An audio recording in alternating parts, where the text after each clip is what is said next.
բան կա ասելու։ Խաղի մասին ասեմ։ Մրցավարի մասին ինձ թվում է ամեն ինչ ասված է։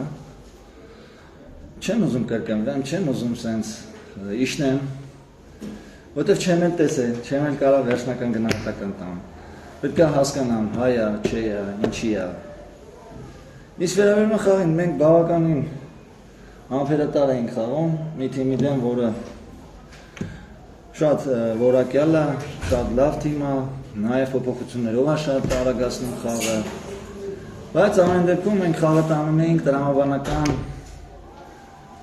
ավարտին, ըստ ինձ տրամաբանական ավարտը կարծում եմ ոչ ոքին էր, չեմ ասում հաղթենք լավ, որտեղ իրանք բավականին պահեր ստեղծեցին, մինչև մենք ընկանք խումբի մեջ։ Այդքանը խաղի վերաբերյալ։ Ինչով է պայմանավորված տրամաբան թքոզի բացակայություն։ Դերին քարտ ունի։ Իսկ ինչպես գնահատեք Մոնիկոնի եւ Սերիկոյի խաղը նախորդ ասուլիս նշեցիք, որ դժգոհ եք։ Մի բան մանարի, ես դրանք անում եմ, որպեսզի իրանք մոտիվացիա ձեռք բերեն։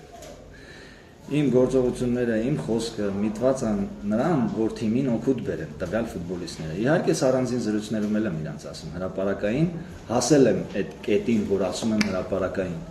որովհետև առանձին զրույցներում ես տեսնում եմ, որ արդյունավետություն չկա, դրա համար ես դիմում եմ այս մեթոդին, որպեսզի իրանք կարողանան հասկանան եւ մոտիվացիա։ Այսինքն իրանք ինձ պետք է ապացուցեն, որ այդ ապացուցման արդյունքում իրանք պետք է գոլեր խփեն, որ թիմը կարողանա միավորներ վաստակի։ Ամբողջ իմաստը դա է, ոչ թե ինչ-որ մեկին վիրավորելը, բացարձակ։